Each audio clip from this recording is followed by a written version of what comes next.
Tô chegando com as principais notícias da nossa região aqui no Band Cidade Primeira Edição.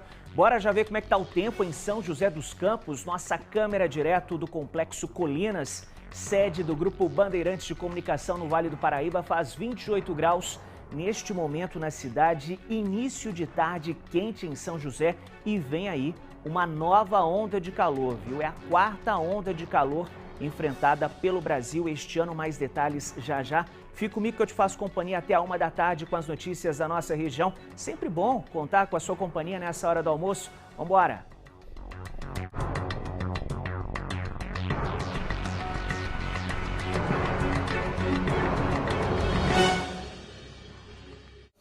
Seja muito bem-vindo, sempre bom contar com a sua companhia, as informações da nossa região do Vale do Paraíba, Serra da Mantiqueira e Litoral Norte, neste início de tarde, dando sequência na programação regional aqui da Band Vale, agora 12h30. O Band Cidade começa falando desta nova onda de calor, com dias mais secos e sensação de tempo abafado. Isso em pleno outono, né? Muita gente esperando aí um clima mais agradável, um friozinho, queda nas temperaturas. Quem traz mais informações para a gente desse calor acima da média é o repórter Luiz Eugênio Silva, ao vivaço com a gente. Oi, Eugênio, tudo bem com você? Boa tarde, conta pra gente quantos dias deve durar aí essa onda de calor e qual que é a explicação para isso, esse calorão em pleno outono, hein, Eugênio? Boa tarde. Boa tarde para você também, Otávio, a todos que nos acompanham no Band Cidade, primeira edição, para trazer as informações direto da fonte. A gente está aqui na sala de situação do CEMADEM. Essa telona atrás de mim aqui, Otávio, mostra todos os dados que envolvem a meteorologia da região, umidade relativa do ar, possibilidade de chuva e, claro, dados também sobre esse tempo seco. Vamos saber certinho o que vai acontecer nos próximos dias? Quem está aqui comigo é o meteorologista Marcelo Seluc, ele é coordenador geral de operação e modelagem aqui do CEMADEM. Marcelo, conta pra gente então, realmente, nos próximos dias, mesmo durante o outono, vai ter um período de calor, mas o pessoal não precisa se preocupar tanto, porque apesar de ser quente, ainda assim não vai ser algo perigoso para a nossa região. Exatamente, até porque, digamos, o outono é uma estação de transição entre o inverno e o verão. Então, nós vamos ter agora uns dias que vai ter mais cara de verão, com temperaturas máximas, especialmente, que vão estar relativamente elevadas, pegando como referência o Vale do Paraíba, por exemplo, máximas na casa de 32, 33 graus, isso é elevado para esta época do ano. Já as mínimas devem aumentar menos, teremos mínimas também, pegando como referência o Vale, na casa de 18, 20 graus. E apesar da gente falar dos perigos que isso pode trazer, para a nossa região não vai ter essas temperaturas tão elevadas, pelo contrário, pode ser até positivo para a região, por exemplo, uma área turística, o pessoal pode vir curtir aqui, aproveitando um pouco desse sol no outono. Eu diria que é uma época excelente, talvez para aproveitar o turismo. Uma das causas desta onda de calor é a alta pressão, que deixa o céu mais claro, mais ensolarado. Então, quem gosta de praia, por exemplo, pode curtir temperaturas relativamente elevadas. A água do mar está quente também nesta época. E quem gosta do frio da serra, nós vamos ter temperaturas mínimas mais ou menos normais para a época, o que significa um friozinho de manhã. Mesmo com esses dados, obrigado, Marcelo, pelas informações. É sempre bom lembrar que também tem esse problema do tempo um pouco mais seco. Então, mesmo curtindo uma praia, sem se preocupar tanto com as temperaturas muito altas, é sempre importante manter a hidratação em dia. Otávio, volto com você. Os dias ficam lindos neste outono, céu azulzinho, mas esse calorão, hein? Mínima de 18 graus, calor demais, hein? E o que é complicado é depois essa grande mudança, né? Faz um calor danado, depois a temperatura despenca e a nossa saúde não suporta, castigada demais. Bom trabalho, Eugênio, valeu! E falando em onda de calor, vamos conferir logo agora já a previsão do tempo para hoje nas cidades aqui da nossa região. Vamos acompanhar aqui o sobe e desce das temperaturas e a máxima prevista para hoje em algumas cidades. A gente dá um pulo lá no Vale Histórico, que Bananal registra a máxima de 28 graus com mínima de 18. Você vê a mínima bastante elevada. Cruzeiro registra a máxima de 30 graus, céu nublado na cidade. Caraguatatuba, no litoral norte, registra a máxima de 26 graus por lá, nublado com chuva fraca, hein? Mas ainda assim, rola uma praia. Seguimos para Monteiro Lobato, cidade da Serra da Mantiqueira, que registra a máxima de 28 graus, chuva fraca por lá hoje. Piquete marca a máxima de 28 e São Luís do Paraitinga também registra a máxima de 28 graus nesta quinta-feira. Agora a gente tem aquele nosso panorama com mais detalhes da previsão para Taubaté. Então hoje a máxima chega aos 29 graus, durante o período da tarde, por volta aí das 3 da tarde, bate o pico da máxima temperatura para hoje. Na sexta-feira faz 30, no sábado 31, no domingo aí esquenta para valer, vai para 32 graus e na segunda-feira máxima de 31 graus. São os detalhes da previsão para Taubaté, indicando aí essa onda de calor para a nossa região. Muito bem, a gente atualiza agora o quadro de mortes por dengue na região. A gente inclusive fez uma arte para mostrar aí os dados do Vale do Paraíba. Então temos em São José dos Campos 32 mortes, Jacareí 22, Taubaté 17, Pindamonhangaba 9 mortes, Caçapava 5 e Ubatuba 3. Só ontem o governo do estado então divulgou aí 15 novas mortes em São José dos Campos, cidade com o maior número de mortes por dengue. São os detalhes do panorama do governo do estado, painel de monitoramento. Santa Branca tem uma morte, Cachoeira Paulista também, Guaratinguetá, Roseira e Tremembé também, todas essas cidades com um óbito registrado aí por dengue. E os casos da doença também continuam aumentando e duas ações simples são fundamentais para que o quadro não se torne crítico para quem pegou dengue: repouso e hidratação. Natália pegou dengue pela primeira vez, teve febre alta e ficou com a boca amarga. Ela procurou atendimento médico e seguiu todos os procedimentos para o tratamento. Me pediram para hidratar bastante, muito repouso, não fazer atividade física, nenhum esforço. No caso, do meu peso, eu tinha que beber ali 5 litros de água por dia. A hidratação é fundamental para os pacientes com dengue e a quantidade de ingestão de líquidos vai depender do peso de cada pessoa.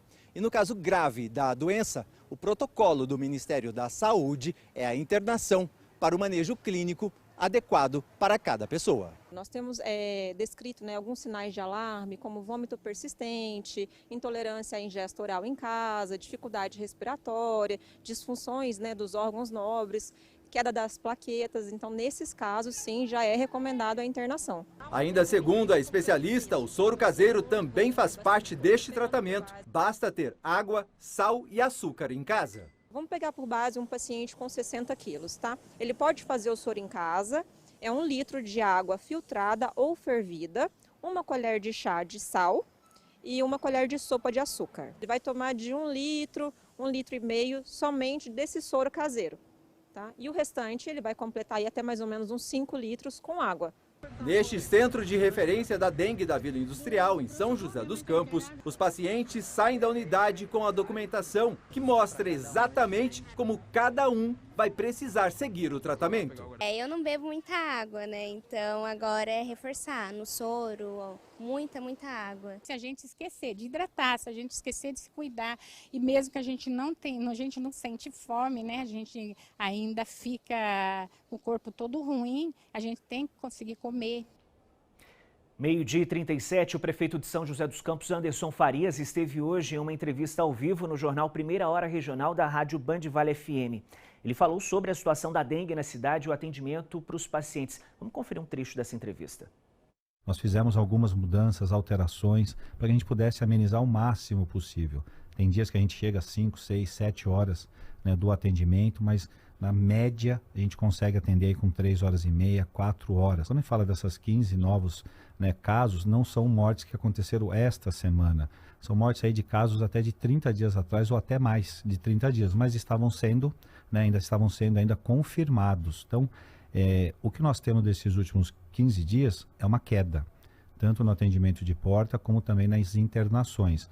Hoje no Hospital Municipal nós temos 18 pessoas internadas, então já é um número que a gente está regulando. Na cidade a gente chega a 90 pessoas internadas, com os hospitais públicos e privados de São José dos Campos. Então esse número agora vem caindo, tanto o número da contaminação, do positivo, como também das internações e também os atendimentos de porta.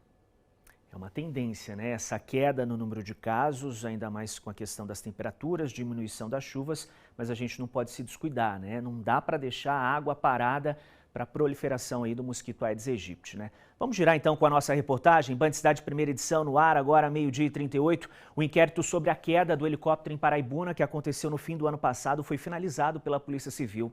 O mau tempo e a falta de visibilidade foram apontados como as causas do acidente aéreo e essas informações serão repassadas agora à FAB, que também investiga o caso. A Polícia Civil de Paraibuna finalizou a investigação sobre a queda do helicóptero Robson 44 em janeiro, que causou a morte de 4 pessoas. Luciana Rosewicz, a filha dela, o amigo da família Rafael Torres e o piloto Cassiano TT Teodoro. O resultado da investigação apontou que a queda do helicóptero foi causada pelo mau tempo e a falta de visibilidade durante o voo. O relatório oficial será feito ao longo dos próximos dias e será entregue ao judiciário. O delegado responsável, Rafael Pelizola, falou com a equipe da TV Band Vale sobre o fim da investigação e o resultado. Ficou claro para a Polícia Civil o mau tempo em que essa aeronave sobrevoou aqui o espaço aéreo de Paraibuna. Eles até fizeram um pouso próximo a uma represa, foi identificado esse local, né? Nós tivemos apoio da Polícia Militar, da Polícia Civil da capital também, com a geolocalização dos aparelhos. E pelo que eu descobri na análise desse telefone após ordem judicial, eles desistiram de prosseguir com o voo até Ilhabela e decidiram mudar o trajeto e ir para Ubatuba. Então, nesse retorno, né, sentido aí Ubatuba, essa aeronave, por algum fator ainda a ser esclarecido pela Força Aérea, colidiu contra uma plantação de eucalipto próximo a uma área de mata, o que ocasionou a queda e o óbito de todos os ocupantes. O delegado ressaltou que a responsabilidade de investigar as causas de quedas de aeronaves é do CENIPA, o Centro de Investigação e Prevenção de Acidentes Aeronáuticos. O relatório da investigação policial será uma das ferramentas para isso. A Polícia Civil investiga o fator criminal, né? Nesse caso, os homicídios culposos aí contra as vítimas, possivelmente praticado pelo piloto por alguma inobservância de uma regra técnica na condução aí desse helicóptero. O helicóptero saiu do Campo de Marte, na capital paulista, no dia 31 de dezembro e estava a caminho de Ilhabela, no litoral norte, quando desapareceu. Equipes do helicóptero Águia da Polícia Militar localizaram a aeronave entre a vegetação, numa área de mata na Serra do Mar, em Paraibuna, depois de 11 dias de buscas. Um dos fios aí, né, dessa investigação. Olha só, depois do laudo criminológico apontar que Alexandre Nardoni está apto para progredir para o regime aberto, o Ministério Público pediu um novo teste para avaliar o réu. A notícia é um dos destaques do nosso portal bandvale.com de hoje. A alegação do MP é que Nardoni apresentou elementos de possível transtorno de personalidade, o que pode gerar dúvidas sobre a real capacidade dele ser reintegrado à sociedade. Ele está preso desde 2008, depois de ser condenado pela morte da filha Isabela Nardoni, jogada da janela do prédio onde o pai morava. Primeira parada no Band Cidade, eu volto já já com mais notícias da nossa região e, claro, com as suas mensagens que recebemos aqui sempre no nosso jornal. WhatsApp liberado em 997168021. Conversa comigo, eu volto em instantes, hora certa para você, 12h42, até já. Band Cidade de volta, olha, anunciada há 6 anos, a obra da Via Jaguari em São José dos Campos avançou para uma nova fase. A previsão agora é de entrega em agosto deste ano. Com mais de 70% de conclusão, a obra da Via Jaguari avança para a colocação das vigas. Elas estão prontas para serem lançadas no rio e formarem a ponte que vai passar por ele. Até essa balsa foi utilizada como apoio para os trabalhos. O trajeto da via vai ter quase 4 quilômetros. Fez toda a parte de movimentação de terra, abertura de largura do viário, enfim, o trecho de conexão com o trecho da Via Norte e também toda a parte de recapeamento necessário no trecho ali da Via Jaguari, próximo ao trecho do Petibon. Está na etapa de lançamento das vigas, da estrutura dessa grande obra aqui, da obra de arte de transposição do rio, e com isso a gente consegue, logo na sequência, fazer toda a finalização também da pavimentação. Essa obra foi anunciada em 2018 com um custo estimado de 25 milhões de reais. Em maio de 2020, a Prefeitura chegou a assinar um primeiro contrato, mas foram feitas exigências pela CETESB e o documento precisou ser cancelado. Em 2022, um novo contrato foi feito com o valor de 52 milhões de reais, 60% a mais do que o documento inicial. A Via Jaguari está sendo construída para servir como escoamento de caminhões pesados. Além disso, ela também servirá como uma rota alternativa para os moradores da Zona Norte chegarem à região central. A data inicial de entrega era para junho, mas a previsão já passou para agosto. Depois que a ponte for feita, será a vez de dar o acabamento para que a via possa receber o trânsito. Parte viária, que seria BGS, massa asfáltica, guia, sarjeta, que é um trecho que evolui mais rápido. Quem está ansioso para o fim da obra é o André. Ele tem uma loja de veículos e o trânsito em frente ao estabelecimento atrapalha o movimento. O horário de pico, ela tem muito trânsito, trava tudo. Depois que a nova via for entregue, a expectativa é que até as vendas aumentem. Desafogar o trânsito, vai tirar esses caminhões que passam aqui direto, trava todo a nossa cidade, entendeu? E com isso a expectativa é aumentar o movimento das nossas lojas. Sua participação no Band Cidade Conversa Comigo, mensagens liberadas. Mensagem chegando do Luiz de Pindamonhangaba. Boa tarde, estou ligado aqui no Band Cidade. Valeu, Luiz, lá de Pinda. Mais mensagens do nosso querido Arnaldo de Taubaté. Boa tarde, tudo bem? Maravilha, Arnaldo. Há um mês, um catador de recicláveis subtraiu uma tampa de bueiro em frente à minha casa. Uma semana depois, a prefeitura colocou um cone no local, porém isso está até hoje sem a colocação de uma nova tampa. Lamentável esta demora. O Arnaldo, inclusive, mandou como é que está a situação agora com este cone. E nós, Arnaldo, inclusive, mostramos o momento do furto, que imagens de uma câmera de segurança de uma residência flagraram a situação aí do catador de recicláveis que pegou essa tampa de bueiro. Bom, Arnaldo, a Prefeitura de Taubaté foi procurada pela nossa produção e disse que a Secretaria de Obras está verificando este caso. Fica então o registro da reclamação do nosso querido Arnaldo, participando com a gente pelo nosso WhatsApp. Em São José dos Campos, uma empresa fechou uma parceria para instalar turbinas em drones. Uma maneira de fortalecer o uso da tecnologia na pulverização de insumos para a agricultura, na área de logística e também na área de defesa.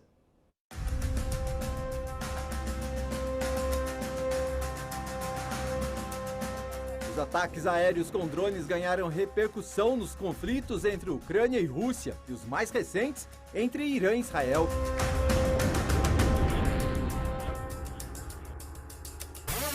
Na produção rural, os drones também estão presentes e modernizaram o campo, com a pulverização mais eficiente de produtos. Uma empresa de São José dos Campos, que produz turbinas a jato, fez uma parceria, considerada inédita no Brasil, com uma fabricante de drones, o que vai permitir a instalação desses equipamentos em plataformas de voo não tripuladas. Os modelos de drones criados a partir dessa união podem ser usados no mercado de defesa e também da agricultura. Patrulhamento, segurança de fronteira, segurança pública nas cidades, por você tem uma turbina que te dá uma velocidade pelo menos 2 a 3 vezes mais do que um motor a pistão. Os drones com turbinas vão trazer para o mercado brasileiro uma inovação que será aplicada em diversas áreas. E com isso, a cidade de São José dos Campos se torna mais uma vez referência no setor aeroespacial. É um item que nos capacita, a gente costuma dizer assim, nos dá soberania, porque você domina uma tecnologia que os países não vão te vender e você consegue desenvolver. Os drones com turbinas a jato na versão nacional contam com um diferencial: o acesso a uma cadeia de suprimentos, além de uma autonomia tecnológica para a defesa do Brasil. Maior capacidade de peso na decolagem e uma capacidade de maior velocidade. Eu consigo cobrir a mesma área em muito menor tempo. Com um tempo de produção estimado em 8 meses, incluindo os testes, essas turbinas feitas com insumos locais vão oferecer uma solução acessível e eficiente para atender as demandas do mercado nacional e internacional. A gente quer, e já estamos recebendo consultas, exportação desse tipo de tecnologia para várias aplicações, inclusive no mercado civil lá fora também. Intervalo bem rapidinho no Band Cidade. Continue com a gente, até já. Promover a igualdade de oportunidades e a inclusão. Essas são as ideias por trás das chamadas vagas afirmativas. Elas têm sido adotadas por empresas da nossa região para superar as barreiras da discriminação, seja ela de raça, gênero ou étnica, no ambiente de trabalho.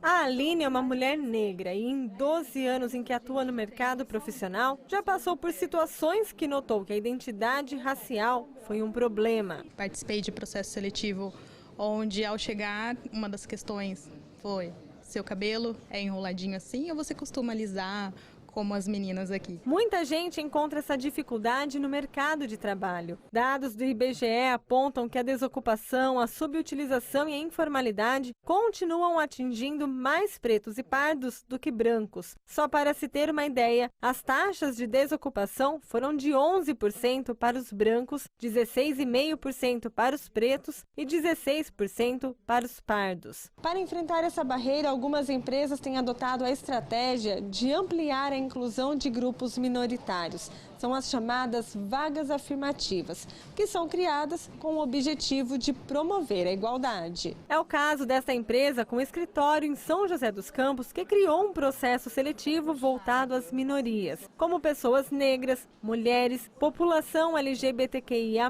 entre outros grupos. É uma ação afirmativa para oferecer igualdade de oportunidades para candidatos e candidatas que seriam eliminados nos processos seletivos regulares. A Suelen explica que no processo os requisitos que poderiam causar alguma exclusão, como idade ou a exigência de curso de inglês, foram tirados. E as equipes treinadas para atender esse público que já sofreu tanto no mercado de trabalho. Na primeira edição, a empresa registrou a participação de 50% de pessoas pretas e pardas e 53% de mulheres. A diversidade de pensamentos, ela potencializa a criatividade, né? Ela cria um ambiente inovador, ela cria um sentimento de pertencimento. A Aline encontrou nesta empresa a oportunidade de crescer na carreira sem olhares de julgamento. A gente acaba criando ambientes onde somos valorizados, respeitados, independente da característica que a gente tem. A Lucilene, que vem de uma carreira em que os homens predominam, como a engenharia de produção, também encontrou no processo seletivo a oportunidade que queria. A gente tem uma barreira a mais para romper, para a gente conquistar algo, né?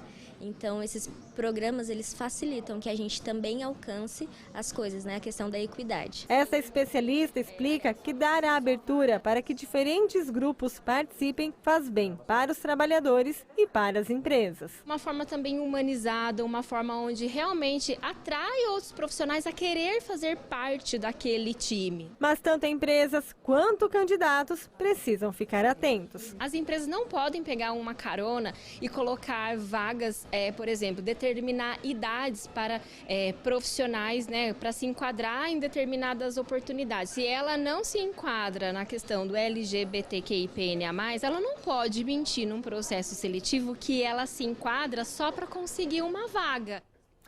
Terminou o Band Cidade, primeira edição desta quinta-feira, e logo mais às 4 da tarde, Cláudio Nicolini vai receber o prefeito de São Sebastião, Felipe Augusto, uma entrevista exclusiva e ao vivo no estúdio do Vale Urgente. Eu volto na segunda edição do Band Cidade às 6:50 da noite.